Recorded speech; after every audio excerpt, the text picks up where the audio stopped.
It is 6:30. How is everyone doing? Well, I'm doing fair. My husband's been in the hospital since Monday. He had a ulcer on his duodenum, and they cauterized a couple of leaks and put clamps in there. But he has some other issues now. So I've been spending my days at the hospital. I'm sorry to hear that. Mhm.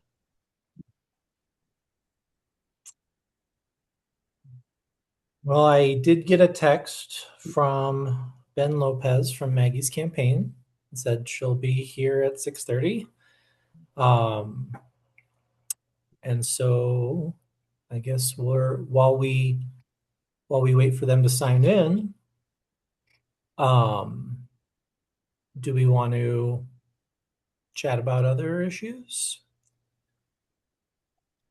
Um, are you going down to I know Cricket's going. Are you going, Colton? I have to work, Yeah. so Dan? Um, no, I don't have time. Yeah. So, okay. Um, I hope we have people show up besides just us.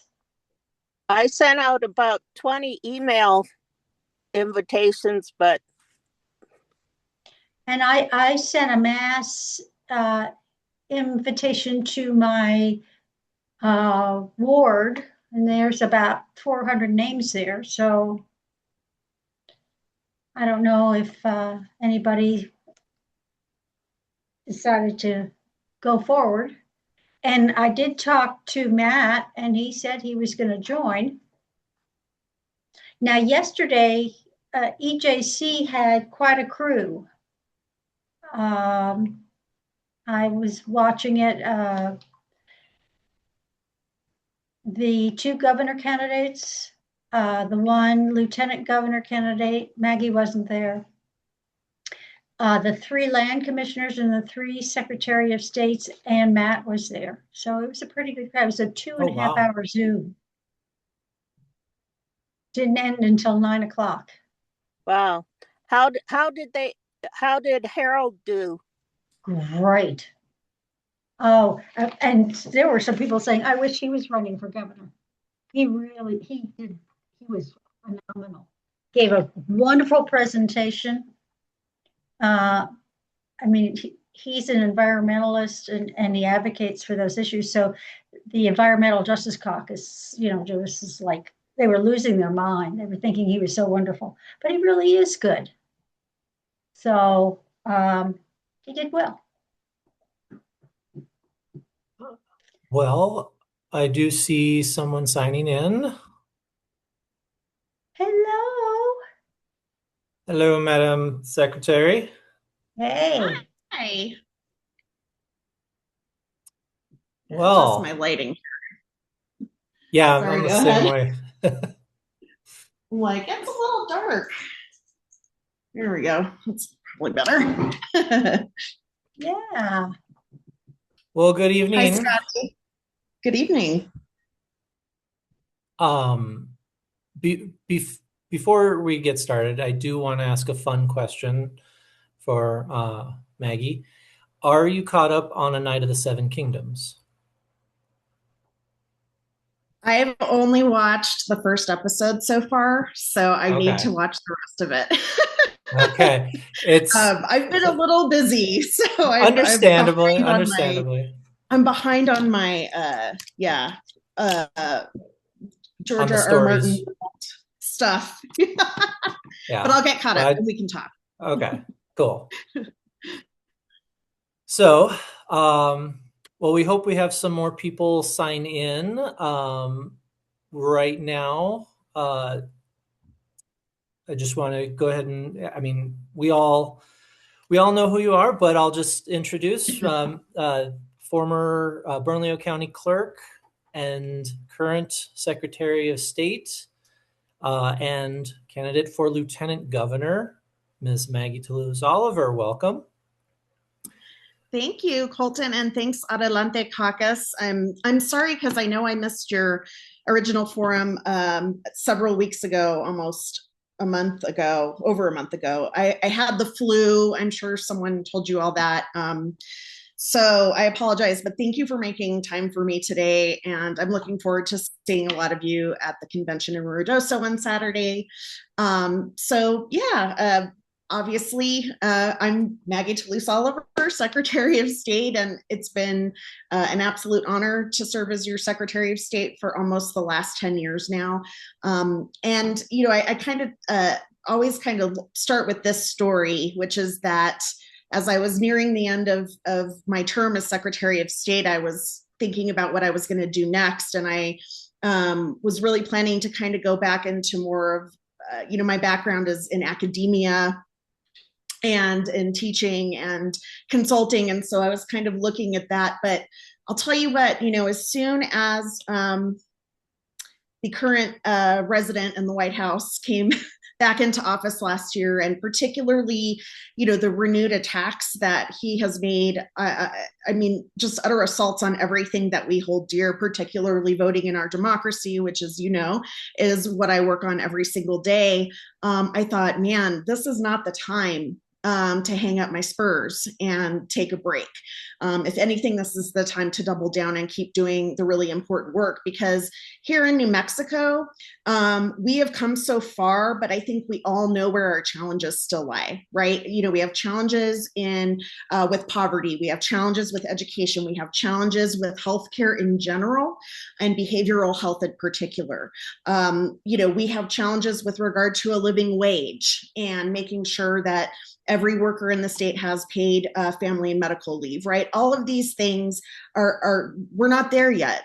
Things are still on the table. And, as I was kind of thinking about what I wanted to do next, I thought what I really want to do is use my skills and abilities that I have cultivated over the last 2 decades in public service. What that really means is when I've had a vision or a project that I've wanted to see happen, I've made it happen, right? Not just me, working together in coalition with advocates and legislators and whoever the governor has been at the time. We have come so far from kind of being a middling state with regard to voting in elections to being #1 in the nation, according to the MIT election lab. And so what my vision is as your next lieutenant governor is to really serve in that role, to be an advisor and a leader along with the next governor, not only to push back on the absolute atrocities that are coming from Washington, D.C., but to continue to move our state forward. And I'm somebody that if, the governor needs to somebody to get something done, put me in, coach, because I'm that is what I bring to the table. And I have wonderful relationships with our legislators. I know how state government works, right? Because I've been in it for the last 10 years. And it's not all that different from county government, which I was in for 10 years. So I really want to bring those skills and abilities to the table to continue to move our state forward on the issues that we all care about. Because the alternative is we backslide, right? We cannot afford to not elect another Democratic governor, and I know there's, folks have frustrations with the current governor and things like that. Well, here we are. We're going to elect a new governor. And so what we really need is an administration extremely committed to moving our state forward, and not just to have vision, but to implement that vision. And that's hopefully where I come in and what I'm really looking forward to in the role of lieutenant governor. So with that, that's sort of in a nutshell, a little bit about me and why I really looked at this office and thought, this would be an amazing opportunity, because the other thing about lieutenant governor is, you could do very little, right? You could preside over the Senate and, be governor for a day when the governor goes out of state, or you can really create any opportunity to focus on particular issues and particular projects. And so that's, what I want to do. I want to be a very active, engaged lieutenant governor who is going to be a real partner with our next governor to move our state forward and make sure that we don't slide backward because, we're at a critical point in our state's history where we absolutely cannot afford that. So I'm excited to run. Of course, I would be remiss if I didn't ask for each of your support, your vote at convention if you're a delegate, your vote in June. And then I'm just happy to answer any questions you all might have. So thank you. Thank you very much. I'll go first by, kind of parlaying what I asked our gubernatorial candidates, what I'll ask the next gubernatorial and lieutenant gubernatorial candidates we talk to, is expressing, from my perspective, we have a out of control federal government that, but we can't ignore it because we are the United States. And New Mexico specifically is very dependent upon federal funding with our Air Force bases and our labs and other issues. And I think to a certain extent, we have a target on our back being a solid blue state.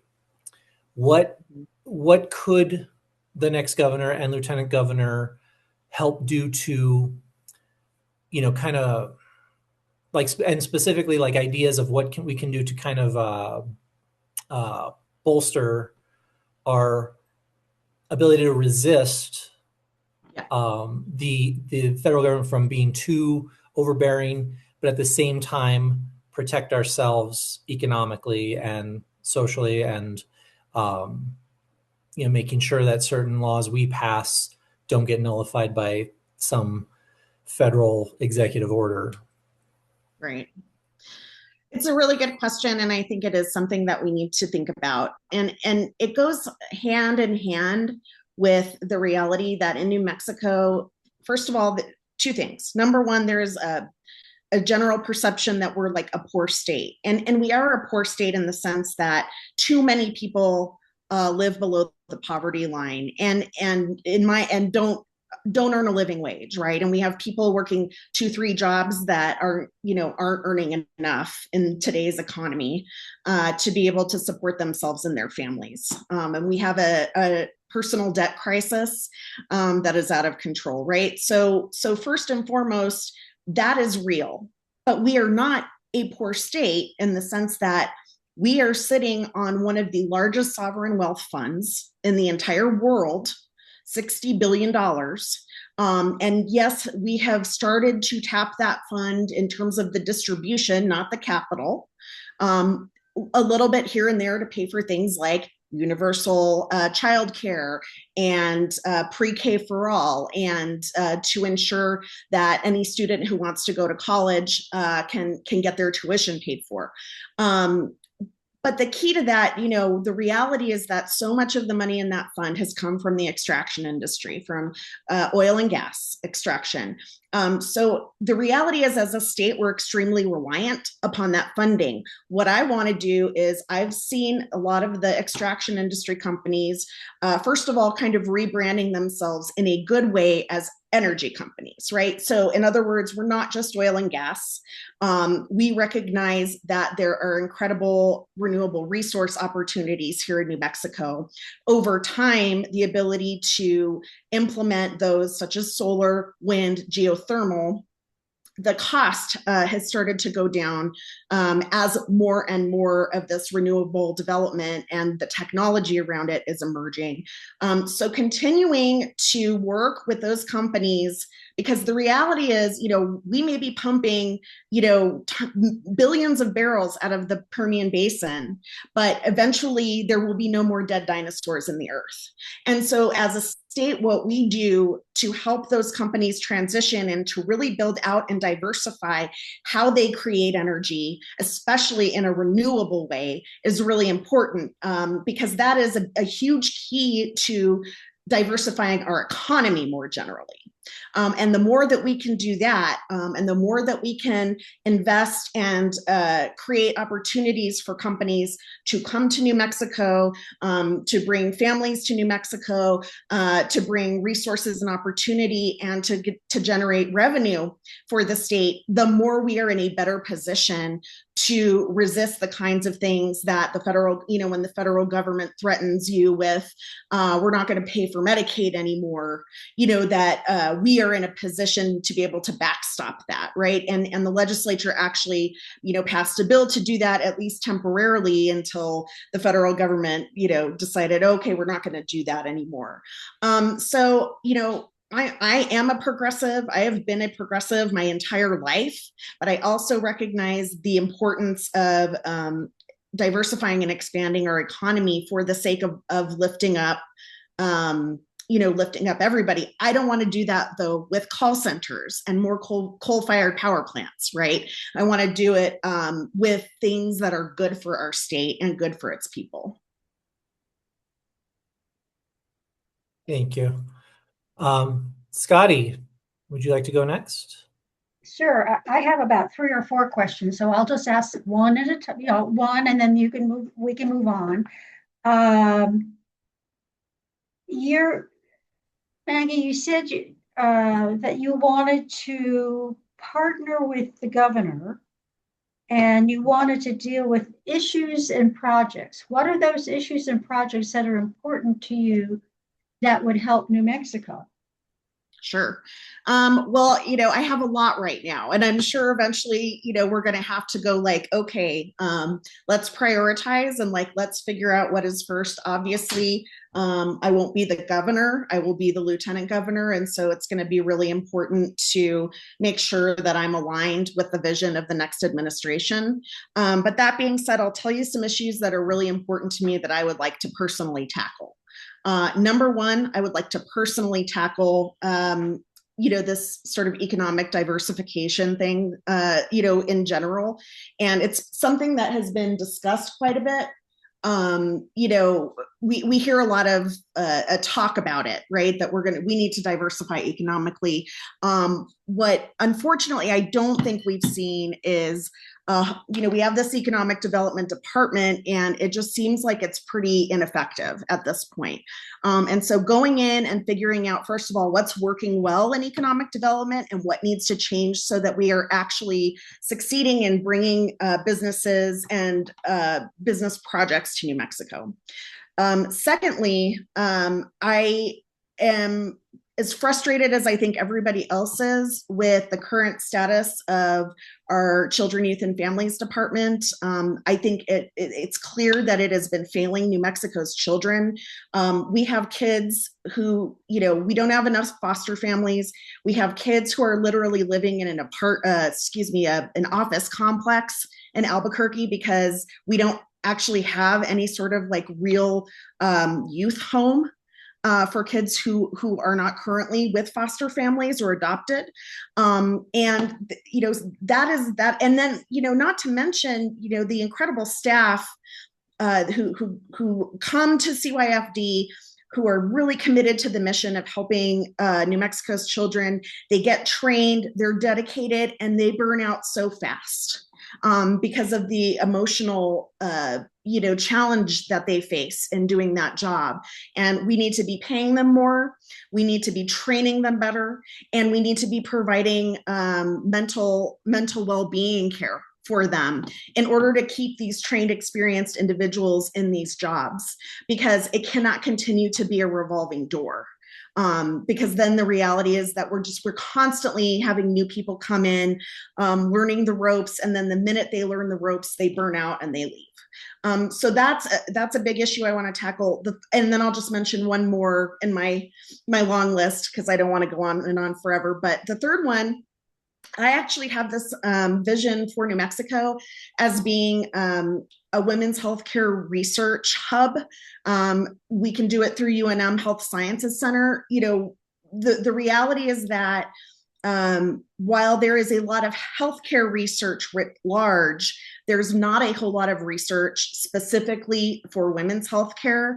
And so, whether it be, hormonal changes, whether it be, you know, just, you know, women's health in general, birth, pregnancy. You know, as you all know, we have an extremely high infant mortality rate, or a maternal mortality rate in the United States. In fact, the United States has a higher maternal mortality rate than many other what we consider to be third world countries, meaning that women die giving birth. This should not be happening in the modern age. So there is just a lot of work, because there is traditionally not research that has been focused on women's healthcare specifically and the specific issues. We don't know enough. And so that is something that I would love to see as well. Right. Thank you. Thanks. Colton, shall we, Dan, go next? Okay. So my question, it pertains to water resources in the state. I mean, as we all know, this is an extremely water stressed state. Um, Mhm. I mean, so one issue, of course, is, well, we live in a desert. There's not much you can do about that, but the condition of a lot of our water infrastructure is in very bad condition. Right. Like, for example, last summer, I believe the Albuquerque water utility had to rely exclusively on groundwater because one of the dams was just broken. What is the plan to fix this You're infrastructure? right. You're right, Dan. We need a plan. You know, we currently don't have a plan. And, you know, what I see, you know, what I've historically seen the state do when it comes to infrastructure, the state tends to focus on building government buildings and roads, right? Those tend to be the priorities.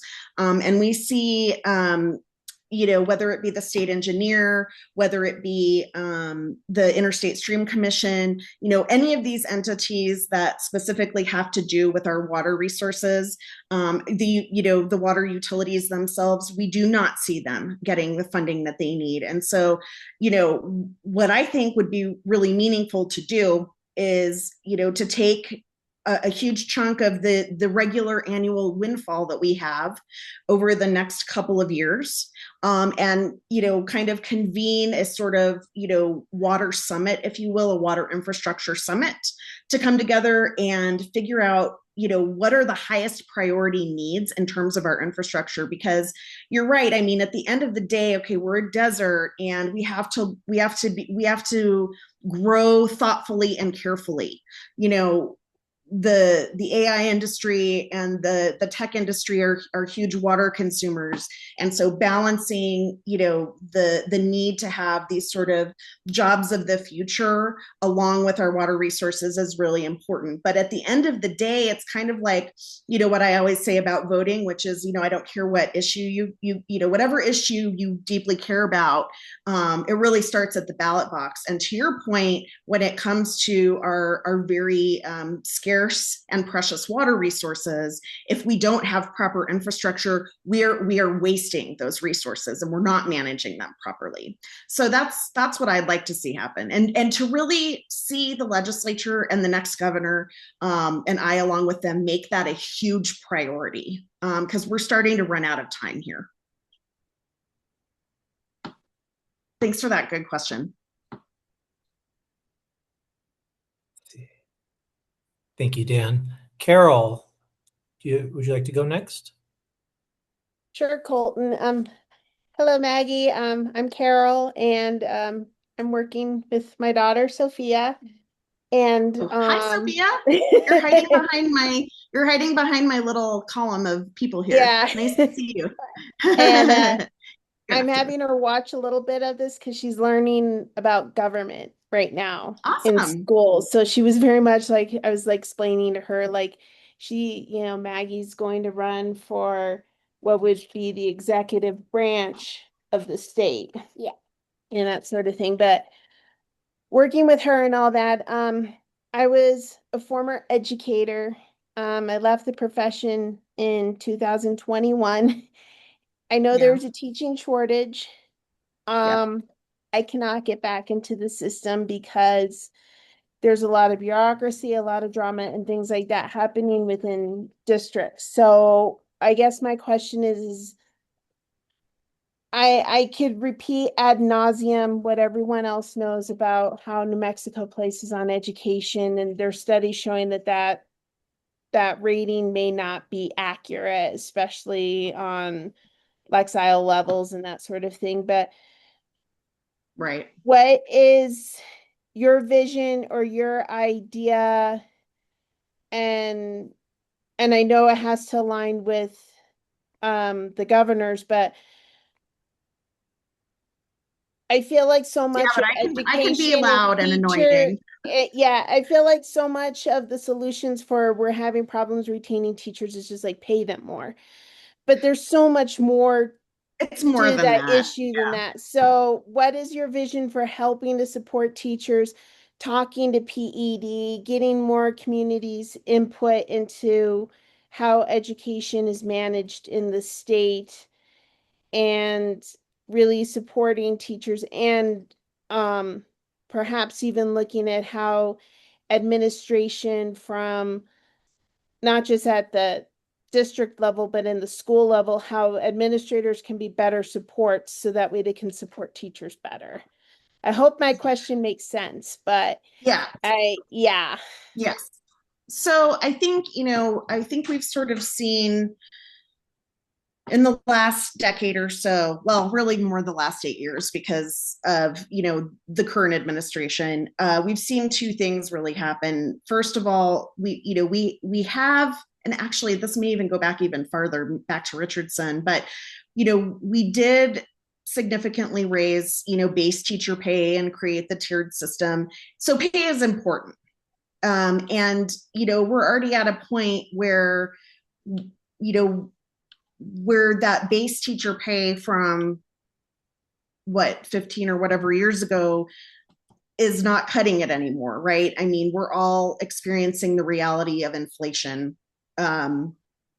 So we need to straighten that out first and foremost, making sure that teachers are getting paid. We also know, and you've mentioned some of this, that teachers are overwhelmed.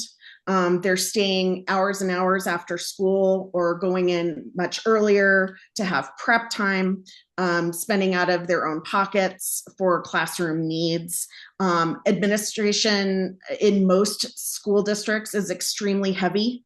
And that's not to say that it's not important to have administrators too, but the reality is that teachers are the ones in the classroom with kids every day. So I also think that, we have failed to invest properly in support staff, whether it be teachers' aides, administrative staff, at schools, we tend to do that more, I think, for, kids and programs where, we say they have special needs, or behavioral, or whatever kind of issues, right? But just a regular teacher, could use an assistant every single day. Sometimes it's hard to do all of that, and then you're staying until 5-6 o'clock, and then you're going home exhausted, right? And then you have papers to grade. So that is, I think, an area where we need to make a serious investment. Because the other thing we can do too, when we bring people in as either teaching assistants or administrative aides or whatever, is that can be maybe a first step towards, going into the teaching profession.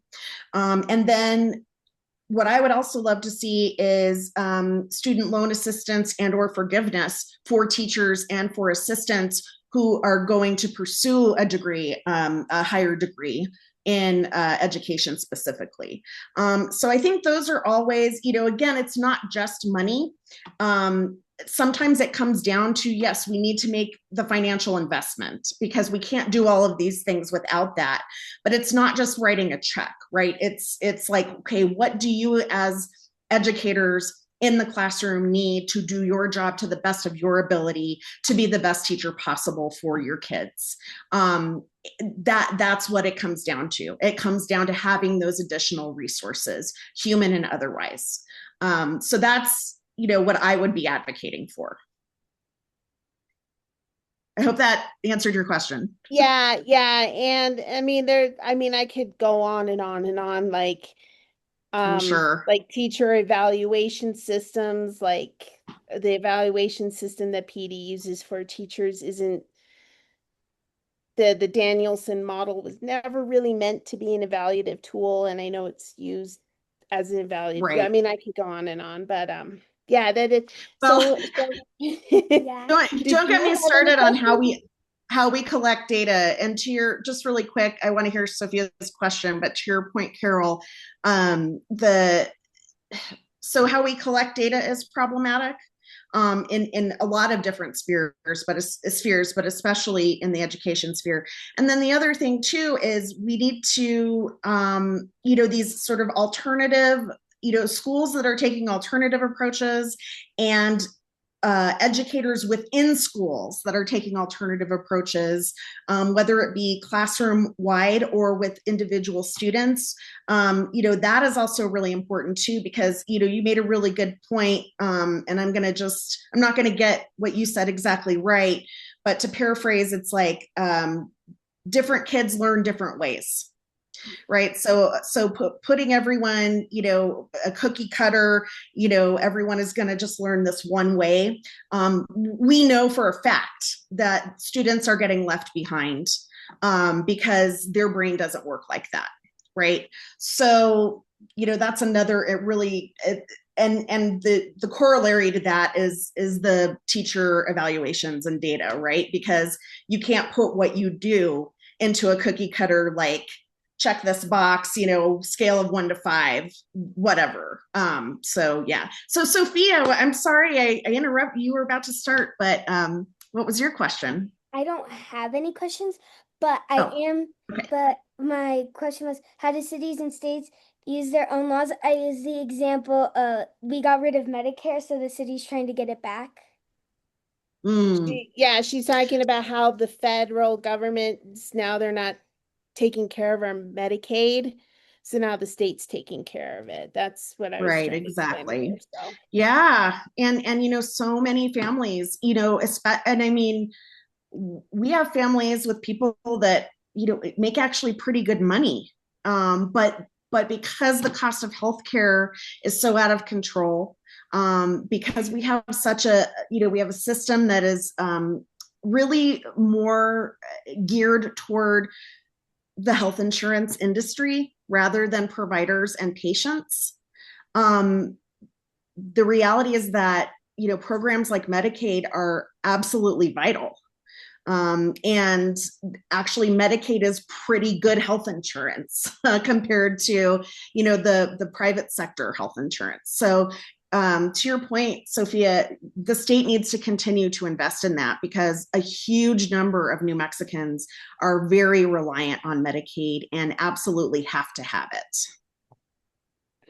awesome. Healthcare is a human right. All right. I say thank you. Thank you.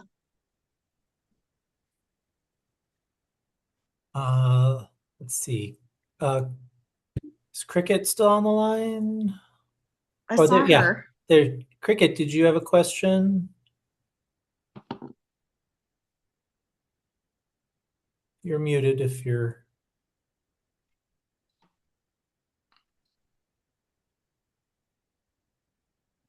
Why don't we ask some of our guests, like Elaine and what happened to Oscar? I just noticed in the chat that he left. Oh, Yeah. Cricket has signed out. Maybe they just have connection issues and they'll be back in a second. Oh, Elaine Goosh, I see you're here. Do you have a question for? I don't, hi, Colton. No, I don't have a question. My name is Aline Gush, not Gush. I have very little voice right now. I was at the District 6 community conversation, so I left that early and I don't even know what's going on yet, so I don't have a question, but thank you. Well, thanks for being here. Nice to meet you, Eileen. Eileen? Eileen, yeah, it's been a long time since I've talked with you, but yeah. Yeah. Glad you're running. Thank you. Thanks for everything Appreciate it. you've done as Secretary of State. Thank you. It's been a labor of love. See, I keep seeing Cricket pop in and out. I don't know if she's having connection issues, but she can jump in at any. Yeah, Did you have a Colton, if you follow-up don't mind, question? yeah, I have a few more. Sure. One of the things I found very frustrating this legislative session is that there were some really good bills that were voted down by some Democrats. Yes. H M 6 S Senate Memorial 9, Senate Bill 235, and this has to do with environmental issues, AI, microgrids, and the thing that I'm wondering is there are some legislators that are hostage to big corporations.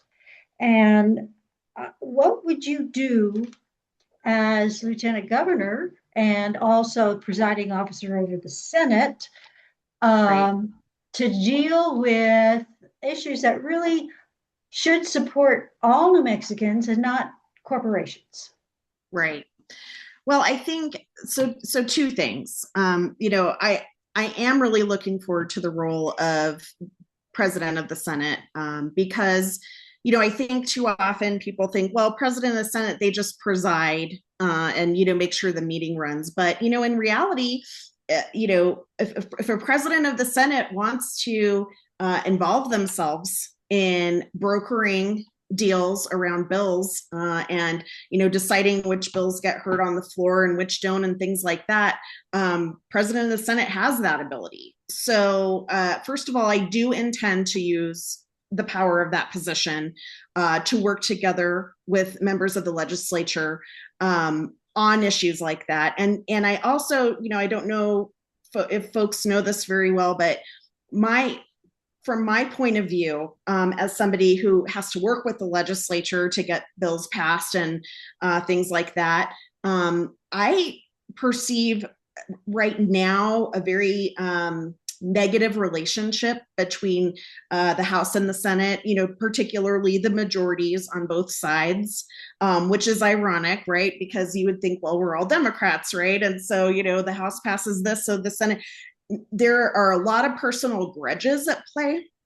You didn't vote for my bill, or you killed my bill in your committee, I'm going to kill your bill in my committee. And frankly, I don't know, it's, there's a bit of human nature that is at play there, but I'm somebody that really likes to try to mediate and try to build consensus. In fact, that is my entire leadership style, is consensus based and building.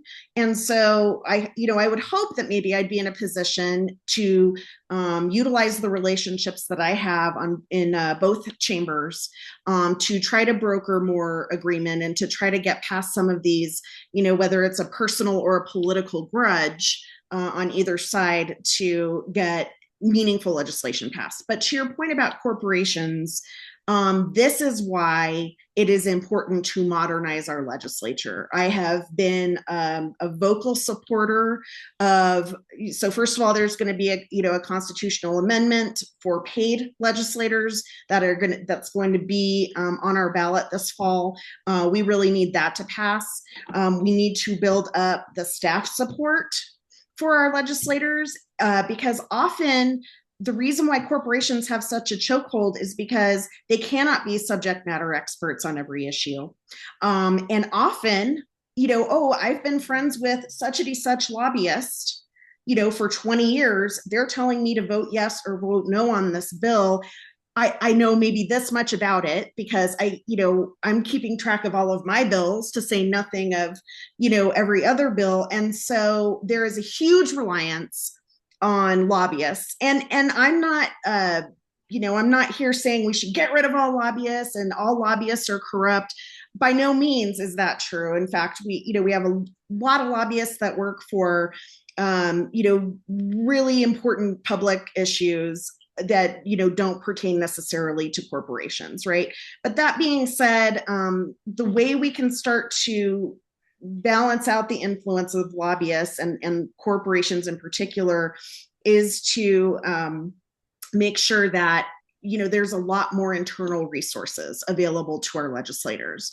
The other thing, call me crazy, but we are one of the states that still allows corporations to contribute to campaigns.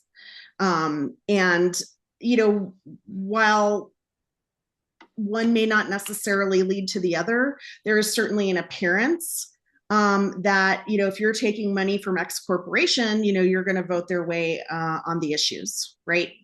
So I think that would be another important thing to do as well.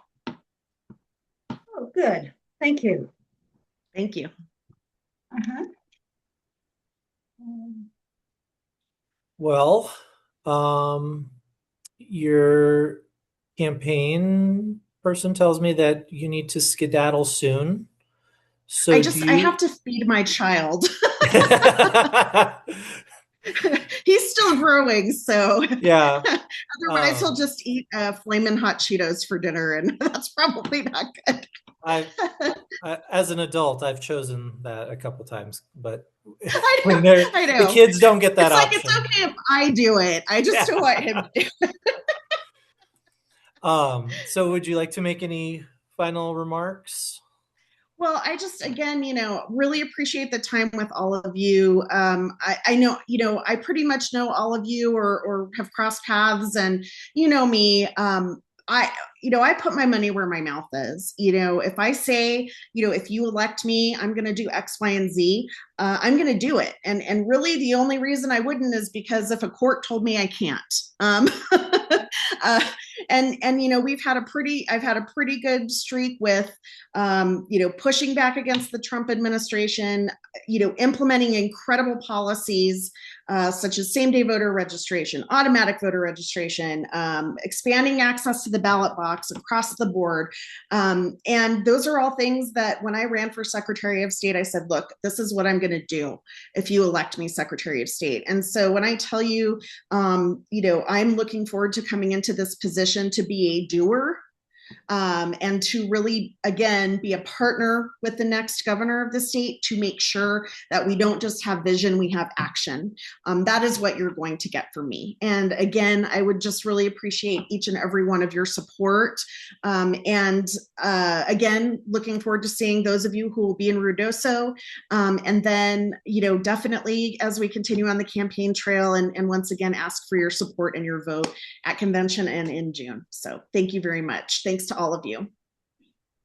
Thank you, Maggie. Thank you so much, Maggie. Thank you. We appreciate your time. It was a pleasure. Yes, it was a pleasure. Thanks, guys. Have a good night. Good night. Bye-bye. Oh, Matt. And just almost like to the dot. Mr. Matt Dodson, welcome to the Adelante Progressive Caucus. Maggie Hello, sorry, I've been so busy, I haven't been checking my emails, and I completely forgot. No worries. Better late than never. Well, for quick introduction, Mr. Matt Dodson is running in the primary against Senator Ben Ray Lujan, which in the Democratic primary, we are Democrats, and we believe that in a democratic process. And since the Republicans somehow failed to nominate anyone, this primary is the Senate election for the Senate seat. I believe that democracy requires robust discussion, debate, share your ideas, we shouldn't be, mudslinging, but if you have issues with who's in office, it's America. You have every right to run against someone if you think you can do a better job. So with that, Mr. Matt Dodson, candidate for U.S. Senate. Well, thank you. And as a fellow Adelante caucus member, it is great to be here. So, how much time do I have? Or sorry, I You have completely missed about the format. you have 45 minutes. Oh, really? Well, Yeah, then I and hope to be quiz deluxe. So let me give a brief introduction. So I am proudly running as a Democratic Socialist for United States Senate. My big issues are universal health care, money out of politics, tax the rich, and free college. I am taking no corporate money and no APAC money, and I am too pissed off to be bought off. And that was before we bombed Iran. So I see absolutely no good coming out of that. My list of things that need to be dealt with are long. I have a rather extensive platform on my website, and uh, if anyone would even like to look at it now and quiz me on anything on there, I am really open to hearing from everyone and defending my positions. So I'm just going to make that quick, and then I would love to take questions. well, I'll just kind of get started. I know that uh, one thing, like Ben Ray is a Democrat. He's not a Republican, and from some people that's enough. I ask more from my Democrats that I elect or vote for, especially if they win. Um, and one thing that bugs me about him that, you know, when he was in the House, he co-sponsored Bernie Sanders' Medicare for All bill, albeit he was like among the last, but hey, he got his name on that list. That's fun. That's great.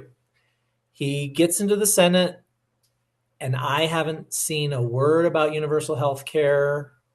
And I'm like, well, you know, if you what why get to that office if you're not going to just push as hard as you can for real substantive change?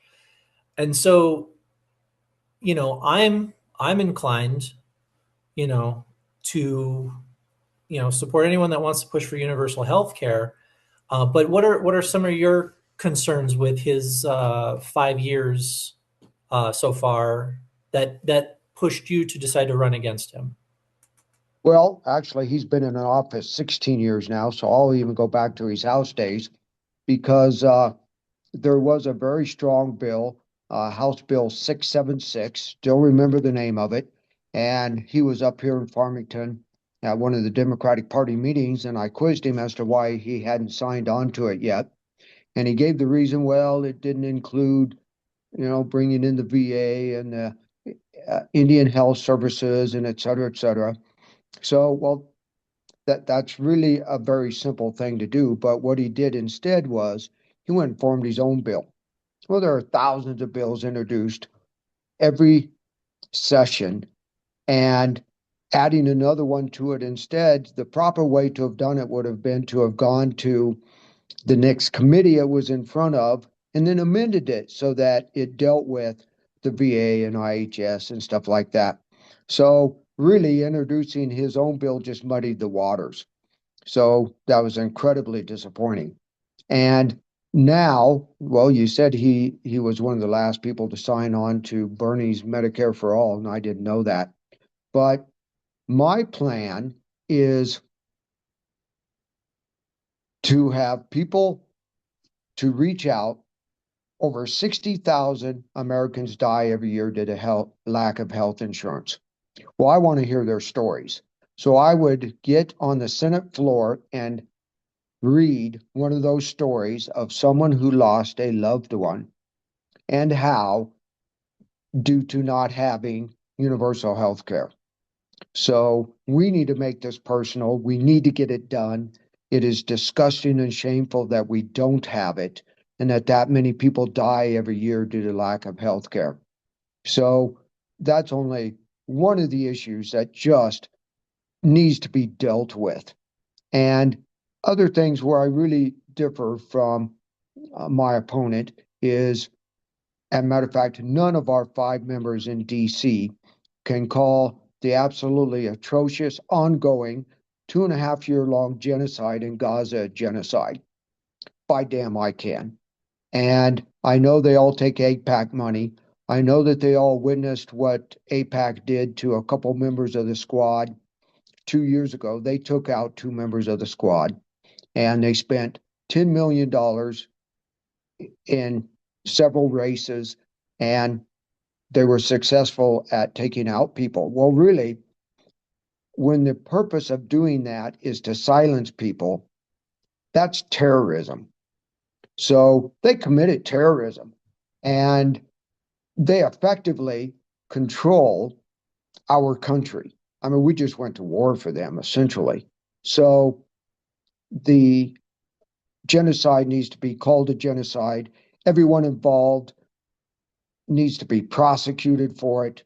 And I'm going to call that out daily.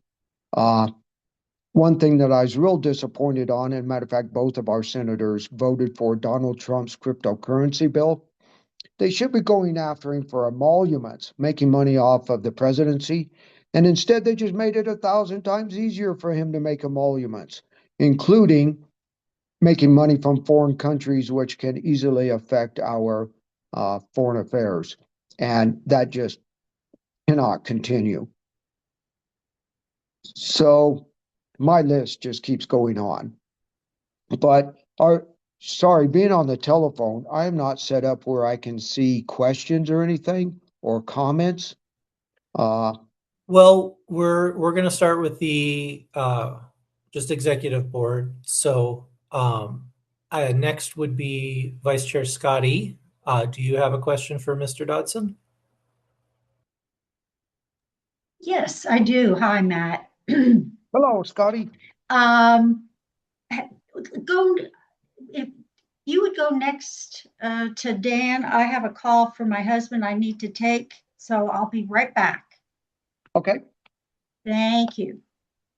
Dan, that's your cue. Do you have a question for Mr. Dodson? I don't.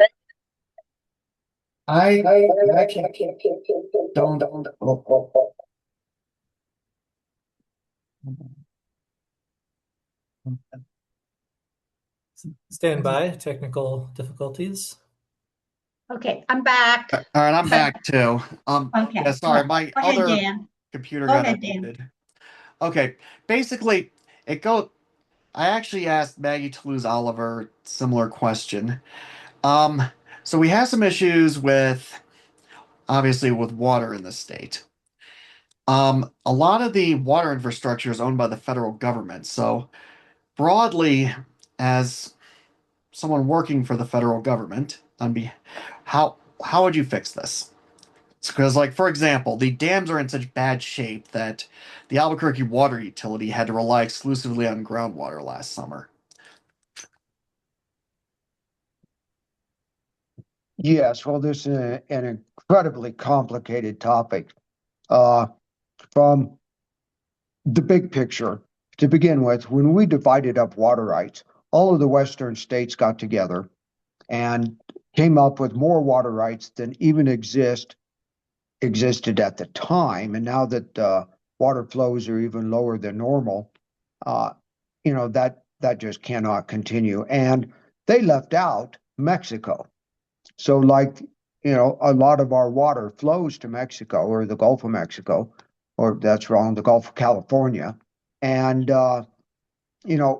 when there's no water going all the way to the Gulf of California, that needs to be changed. And like the Colorado River Basin, 50% of the water in that basin is used to grow alfalfa. And that has to change. That is just not a decent use of water. All of the dams and keeping them up so that municipalities have a good access to water. Again, the municipalities are going to have to, and the people in them and the industries in them are going to have to learn to just use less water. And I'm guilty. I've got green grass and we eliminated 2/3 of it 3 years ago. And now we're going to have to eliminate more. I really hate to give up trees, but there's just waste of water that we've got to deal with and take care of.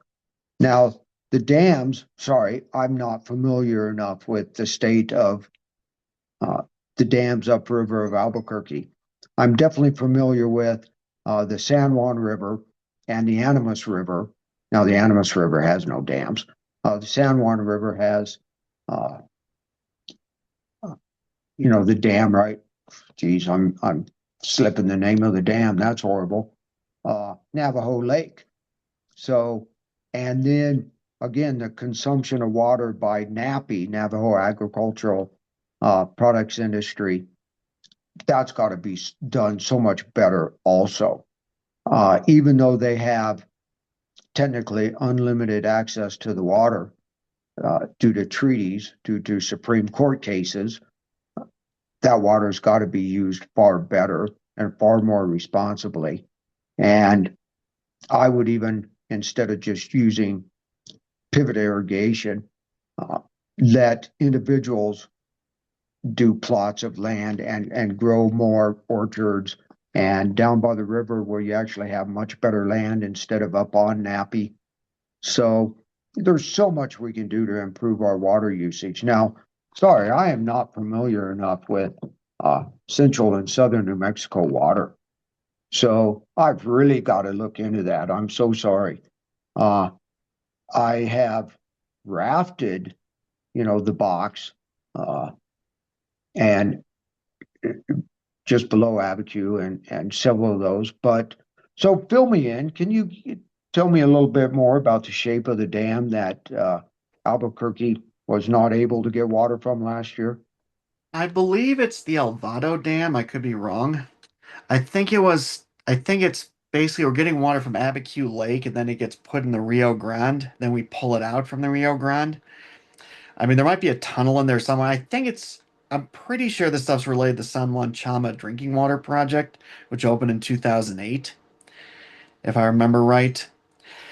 Because basically what happened was back in the 90s, like for a long time, everyone thought in Albuquerque that the aquifers re- were amply recharged by the Rio, and we had basically unlimited water. But in the 90s, they realized, oh, the aquifers are actually dropping. We're in trouble. So there was a large effort to conserve, and they also did increase the supply by building the San Juan Chama drinking water project.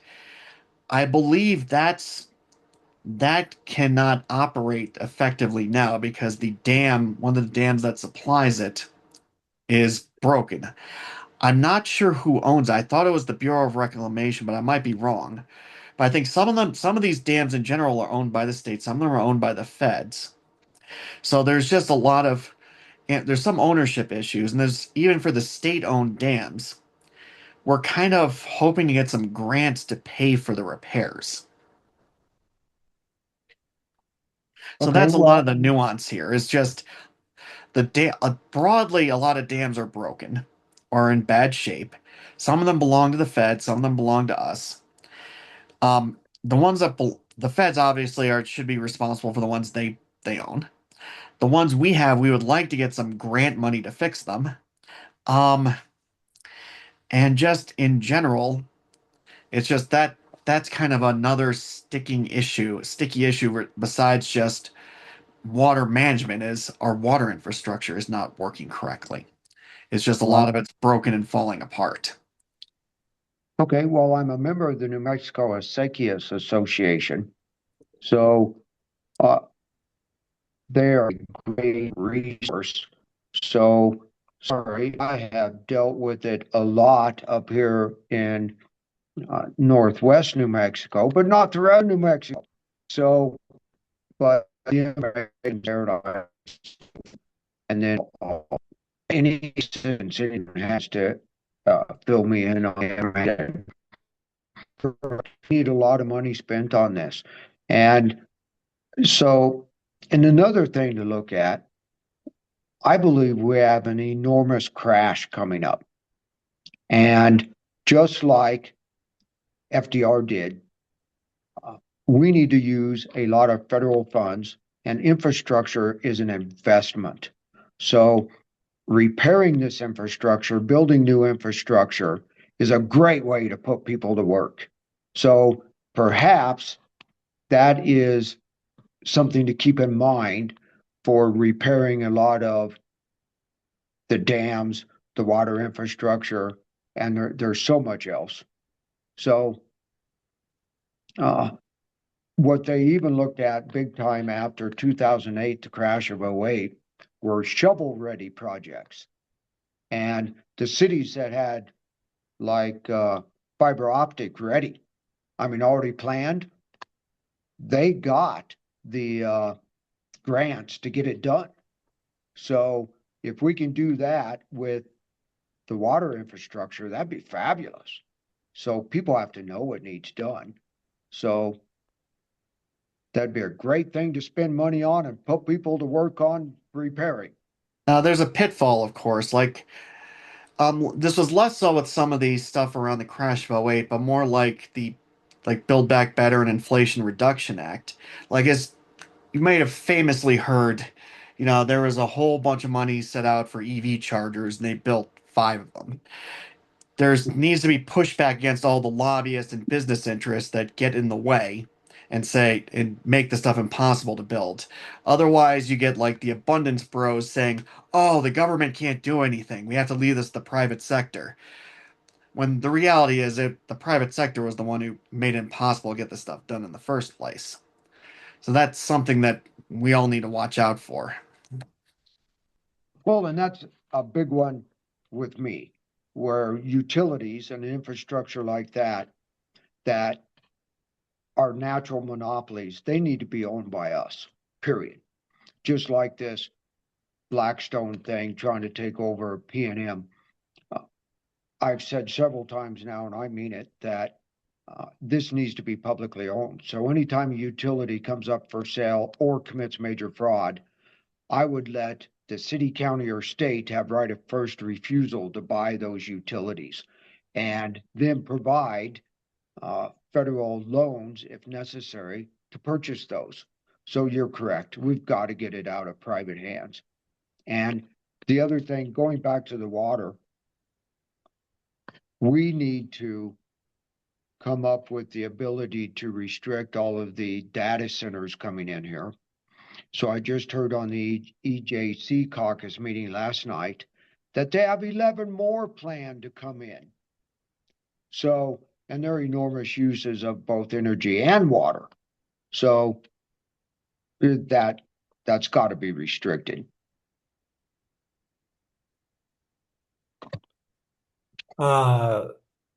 Thank you. Scotty, did you want to ask your question? Sure. As you know, Matt, we have a lot of corruption in Washington. Thank God Trump decided that he didn't like Kristi Noem outshining him, so he fired her, which I'm thrilled. And maybe we can get rid of Lewandowski at the same time. But we have a problem with this police state thing now. And I'm wondering whether we really need to have it ICE anymore. It was, I think, initiated after 9/11. And I don't know whether we really do need to have ICE. It is totally corrupted. They have changed the training from 280 days to 47 days, and they don't basically have been told they don't have to follow any laws and they have immunity. So I think something that's that corrupted should be dismantled. And how would you deal with that? So to begin with, yes, ICE is a construct of the Patriot Act. So we did not have ICE until the Patriot Act. And the Patriot Act put a lot of agencies all together. The Border Patrol still exists, but ICE needs to be completely abolished, as frankly does the entire Patriot Act. It needs to be eliminated. The propaganda and the bullshit that is said all the time on how bad immigrants are, that's even one of the issues. Is at no time during the last election did Biden or Harris speak up about the fact that immigrants commit crimes at far lesser rates than do Americans, and that they are such hard workers and we need them. They completely ceded the narrative to the Republicans. And it's since been reversed, because the polling on the need for immigrants is really quite strong now. So that's the first thing, is stop the fear and hate of others.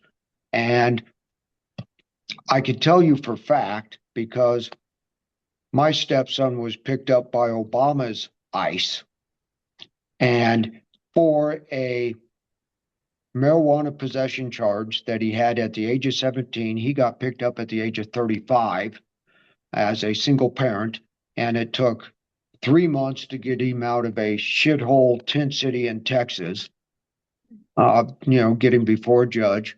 And so when nobody's complained about Obama's ICE, clearly it gets worse. And matter of fact, I did, because, and specifically, I criticized Ben Ray Lujan at one of our ward meetings, and I told this story. And so the local Democratic Party did a petition against me to get rid of me. And so, again, the corruption is at all levels. So it needs dealt with so much. But again, the main thing is that people need to be held accountable. And when they're not held accountable, the next time it gets worse, because Obama was the first one to put children in cages. That should have been eliminated, never allowed, and prosecuted from the beginning. And when it wasn't, when no Democrat stood up against the leader of their own party, well, it gets worse. So it has to be dealt with. So now back to, yes, we need to deport the worst of the worst, but they're gone. They're gone. And as they commit crimes, they're convicted, they complete their jail sentence, and they're deported. Because, again, Obama, the deporter in chief, got rid of more people than anyone else ever. And the two people in court ahead of my stepson, I should have stayed longer to hear the other ones, those two had unpaid traffic fines. So clearly, the worst of the worst have been gone for a long time. And as they come along, they're removed. So my idea on this is the Constitution states that everyone has the right to, quote, a speedy trial, unquote. Well, so what I would do is enact a law that if you're not in front of a judge with representation within 2 weeks, you're released. That'd eliminate all of the ICE concentration camps, period. And it wouldn't do any good to pick anybody up either, because one of the main things that they're doing now is just making money off of it, private prison systems, which of course is going back to fuel the corruption in Washington. And a lot of it is about, just treating others that, they see as not like us poorly. So that's got to be stopped. But ICE needs to be abolished, and not just abolished. Anybody that has committed many of the crimes that ICE has committed, from mistreating people to shooting rubber bullets at protesters, anything like that, they all need prosecuted. And it is shameful and disgusting that our Supreme Court all 6 of the conservatives said that the Fourth Amendment does not apply to immigrants. And they need to be impeached over it because that's bullshit. Our Constitution says that the Constitution applies to anybody in the United States, not just American citizens. So there's so much that needs done. The corruption is so deep. And one of the main things is, and one of my biggest issues, money in politics. So we've got to get the money out of politics, and that's actually easily done. The Constitution states that Article 3, Section 2, the Congress shall set the rules for the Supreme Court. So all Congress has to do is pass a law that corporations are not people, money is not speech, and any corporation that puts money into politics, either for or against or on behalf of, or you know, in other ways for a candidate, can be prosecuted. And it can be written into that law that the Supreme Court cannot adjudicate that law. Do you know who came up with that? So Ronald Reagan was having trouble. Am I going too long? No. I was just trying to guess who came up with that. Okay. Wasn't it? I was going to say Thomas Jefferson, but no. So Ronald Reagan was having troubles with the Supreme Court, so he had a young attorney look into what can be done to bypass the Supreme Court, and that person was John Roberts. I thought so. John Roberts came up with the theory and the idea, and it's been put into laws that the Supreme Court cannot hear this. So that's how easy it is to get money out of politics. It doesn't take a constitutional amendment. Now, of course, that'd be nice to prevent it from coming back and, reversing that law in a few years. But that's what needs done right now. We need money out of politics. So that's one of the very first things. And then we can begin to take on the corruption. And that's really the root of so much of this damn corruption. And not just talking about ICE, but right now we have a foreign country that controls the United States of America, and that's Israel. And we discussed it earlier where they took out a couple of the members of the squad, and that has scared everybody else to the point that nobody can call the genocide in Gaza genocide. They're scared of AIPAC. And that's, again, getting money out of politics would just eliminate that. So that's one of the main things. And then again, people need held accountable. Because if they're not held accountable, it's going to occur again.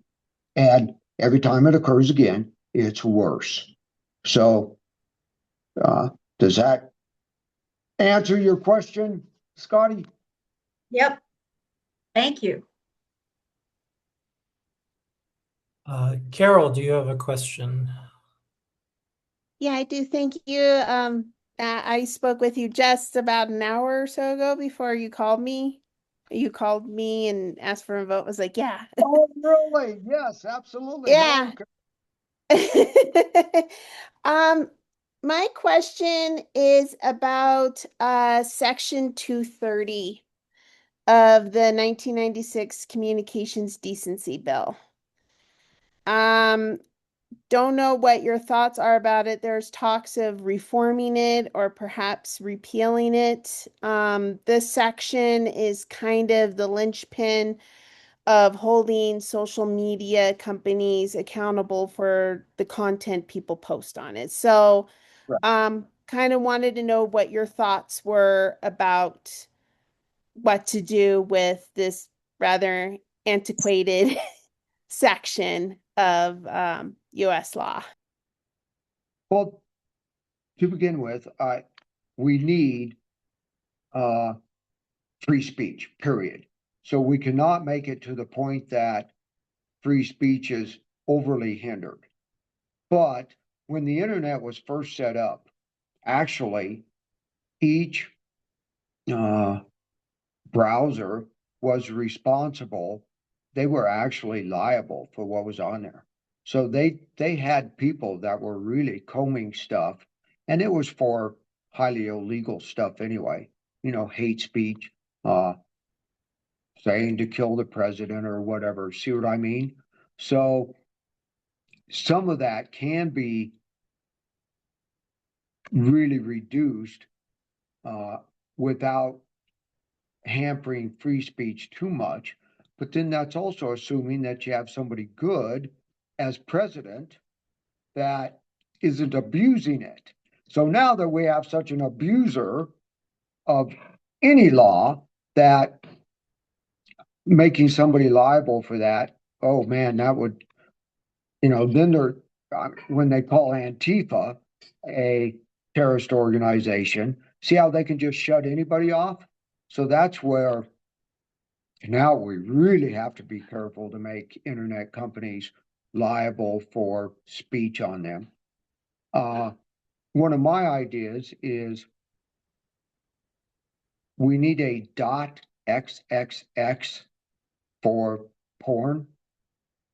So to begin with, that would put a lot of those what do I want to call them? Websites. Yes, websites, people that are using the internet. And I mean, it's legal and it's not an issue, but they used to have a porn site called the White House. So, for somebody in middle school looking up the White House and a porn site comes up, I mean, see how easily we can just move a huge sector of an issue onto a very specific platform. And then again, I do not like Texas's law where you have to put your ID in to look at porn, but then the parental controls can be made very strong. Not that kids can't get all around those. So you suggest like in the URL, certain subjects be, because right now it's a .com, .info, .me, .tv, etc., .net. The type of website should be, almost as a zip code for the website. Like, and if your website has that extension, then it makes it easier to track the content and delineate what is what. Yes. So now that an easy one to do with porn. Now with political stuff, no, it's not as easy to do at all. So well, we have .gov. I think you can't get a .gov website unless you are a government. To my knowledge, I don't know if there are any non-government .gov out there. Well, and I believe that is highly regulated because it is too easy to put up scams like for Social Security or Medicare or Medicaid or whatever. So that is a great example of really restricting who can use that website. And then hopefully what that also makes is you can trust that .gov website, short of, again, there are rather brilliant people that can get around a lot of stuff, but it would highly reduce the abuse of it. So, okay, that's one way. Now, yeah, we cannot make content providers responsible, or i.e., internet addresses or internet suppliers responsible for somebody's language. So, yeah, that's a tough one. What do you recommend to do with Section 230? Carol. Oh, Dan has his hand raised. Oh, I'm sorry, I can't see that on my Okay, that's telephone. fine. Yeah. Yeah. So what I was going to mention here is one thing Section 230 of the Communications Decency Act does is it shields content providers, not just from like what you would consider like say free speech as in criticizing the government, criticizing people or whatever, but it, for example, it allows platforms like Google or Meta to serve ads that are fraudulent and they're not responsible for them. So if you change it a little bit, you could potentially sue Google if they start serving scam ads. And sometimes and what's tricky there is like trying to filter stuff with top level domains. A lot of those websites might still be using Google or Meta to serve ads. So that doesn't changing the messing with the top level domains doesn't necessarily avoid that problem. So trying to make ad brokers liable for fraudulent ads could help with some issues with some of these issues. Well, especially when, again, there does have to be some liability there when they know it's going on, they're informed about it, they don't look into it, and they allow it to occur. So, yes, there has to be some, just not to the point of limiting free speech. So, tough issue, but yet it has to occur.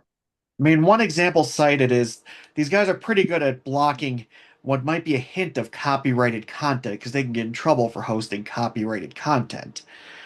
So if they were accountable for fraudulent content, they would take it a lot more seriously. Well, and that's again when the internet was first rolled out, I think is AOL and some of the very first ones, they were responsible for their content. And they had Yeah. people, and I'm not talking bots or, AI. They had teams that were scouring the content just for that. And when they loosened those laws, then, well, they just eliminated all of those employees and then they started making fortunes. So they do. I'm not going to say it's going to cost us more. It's going to cost them more. So there does have to be some responsibility there. We just cannot make it to the point that, we're going to make it illegal to say the word genocide or Gaza or, you know, uh, we're done with Israel or, you know, Antifa is uh, a terrorist organization. So, but again, you give the responsibility to government and you get somebody in there like Trump. I mean, we're being stomped on in all kinds of ways. So, but Carol, what would you like to see with that? Carol, are you an attorney? No, I'm Oh, not an damn. attorney. But so again, what's your knowledge of it and what's your recommendation? So I've gotten more into it, being a parent. I was a librarian, so definitely learned about the access laws and that sort of thing. Been following the issue through a podcast I've been listening to. And I guess some of my concerns about the liability and what can be said through this section and how the internet is presented, especially to children. And that's what a lot of these internet safety laws that are being passed in different states are based on this section. Is Okay. there's also an issue of surveillance that is not necessarily government surveillance, but like corporate surveillance that can follow a person through their whole lives. For example, and this is a little concerning to me, there's different, there's different gaming sites kids can use, or they're like Roblox, Xbox, that sort of thing. And because of these internet safety laws, they want to verify that the user is under the age of 13 or whatever, so that way they don't access inappropriate content. And in order to do that verification, these companies now are asking the kids to take pictures of their faces um so that way they can verify it. So I know, Colton, I know. So now My Roblox, guess was going to be like the parent submits their ID and says, "I verify as an adult this name is in this account, blah blah blah." yeah. But ugh, Yeah, sorry to so interrupt. that is a part of this that's connected to the decency and the freedom of privacy and that sort of thing, because now these corporations can track IP addresses. There's a face attached to the IP, and so now it's not even so much government surveillance, it's corporate surveillance. So that makes the ad targeting even more intense. And so those are some of the issues I'm thinking about when it comes to this Decency Act that was meant to protect children. And now all these laws in different states are coming up to protect kids. And it's based on this section and it's becoming a real mess. And it's just such a convoluted mess. Like you have like a website, for example, like OnlyFans. Like OnlyFans was, I think that the intention was good for OnlyFans, where people could like pay a subscription to watch experts do things or do tutorials or whatever. And now it's turned into a porn site, but it's not a porn site because was never created to be a porn site. So that kind of doesn't fit into the XXX extension because there's other things on the list. It's just become a huge mess. Well, it could if it got too graphic. So, but oh my gosh, there are so many ways around this too, because I've seen stuff on YouTube that, I mean, if you are presenting something that's instructional, that it completely bypasses any nudity or whatever. So, holy cow. But yet we cannot get into, or I guess what, to go a different direction. We need to go with a lot of opt-in instead of opt-out laws also, because with the opt-out laws or no laws at all, yeah, the corporations are just getting all of our data. As a matter of fact, if like on YouTube, if you're no Facebook, if you really read the privacy statement or anything you post on Facebook belongs to Facebook, period. They can use it, they can change it, it's theirs. Unless you uh, put like a watermark or something in your photo that makes it like a professional photo where it's copyrighted. Other than that, it belongs to them. And so none of our laws have kept up with the internet. And again, a lot of that is due to the money that they're making, and they're paying our Congress to not get into this stuff. So, You do bring up a point. Um, as someone who grew up in the '90s, as uh, I feel like aside from digital technology, the world is pretty much the same as it was 30 years ago. Um, there was, okay, fine, we don't have flying cars. I'm over that. But I, you know, it does seem odd that the Mag 7, as they call them, and are data companies that basically helm the economy, control government, and are like broadcasting into our brains. Like, there's something odd going there. And it's like, why, as I get older, I think, why is our economy more food based? you know, like, or based on physical machine. I mean, it used to be, that's the whole industrial revolution, but like there, it seems to be this odd thing. And I don't know if we're going to get past it until we all decide to put down our phones and be like, oh, I'm just going to write a letter. If, and God knows I've tried to like put the phone down, but it's got me, here we are, it's so much easier to have these meetings digitally, than to actually go somewhere, you have any, and we're coming up on 8 o'clock. So I just wanted to share my thoughts, but do you have any thoughts on that or closing thoughts?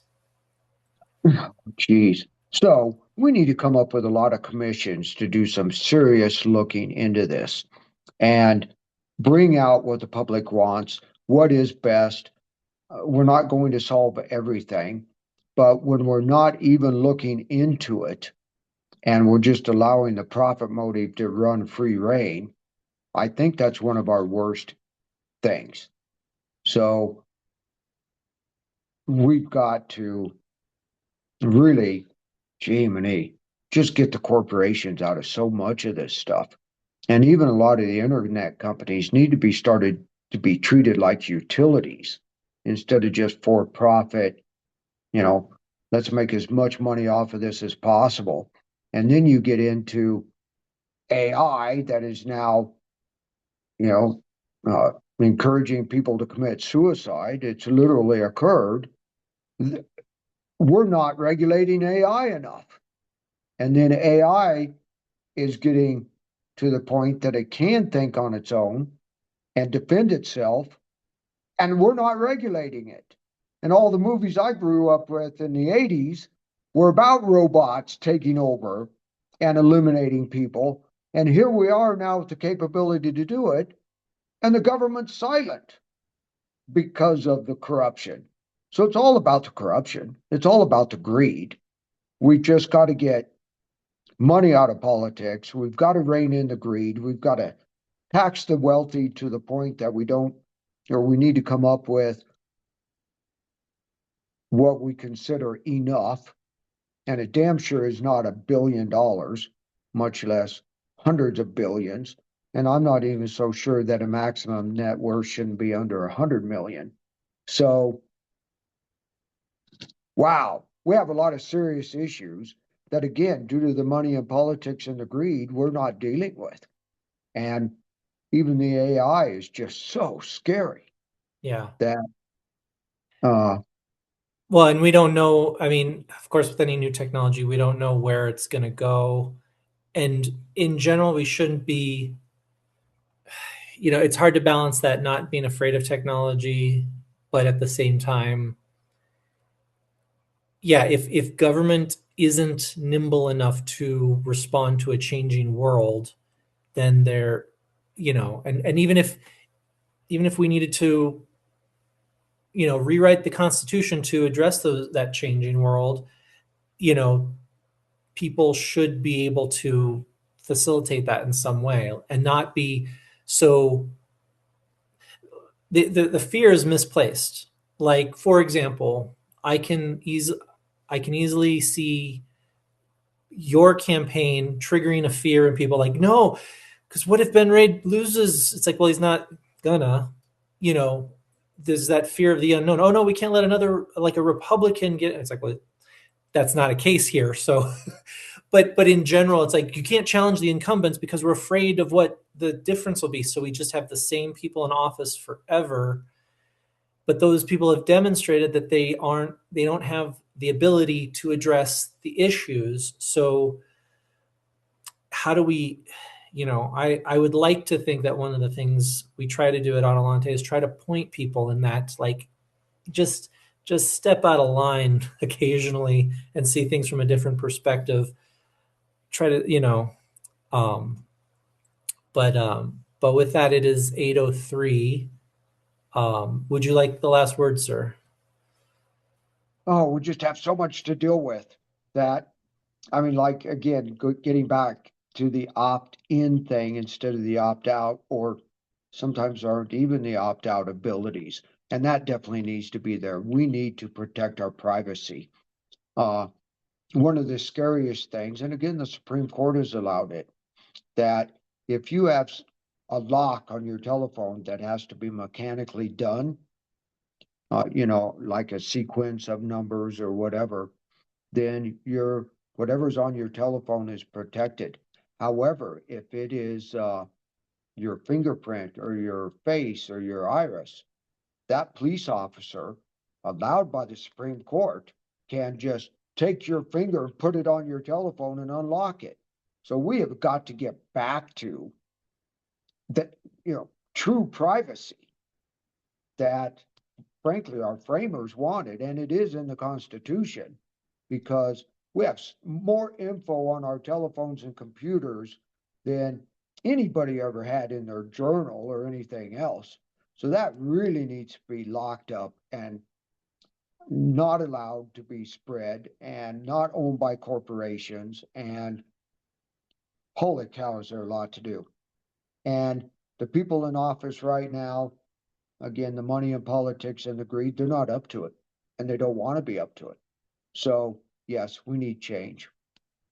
And that's my big issue is I'm taking no corporate money, and I recognize the change that needs to be made, and I'm not in this for me. I'm in it for what is right. So let me in there. Thank you so much for having me. Sorry I wasn't paying attention. I was actually working on the Environmental Justice Caucus's 5-page questionnaire. So No, it's all right. You made it. Thank you so much for your time. We appreciate it. And well, thank you. We'll say goodnight on that. Okay, well, thanks so much. Everyone have a great evening. Good night. Good night. Bye.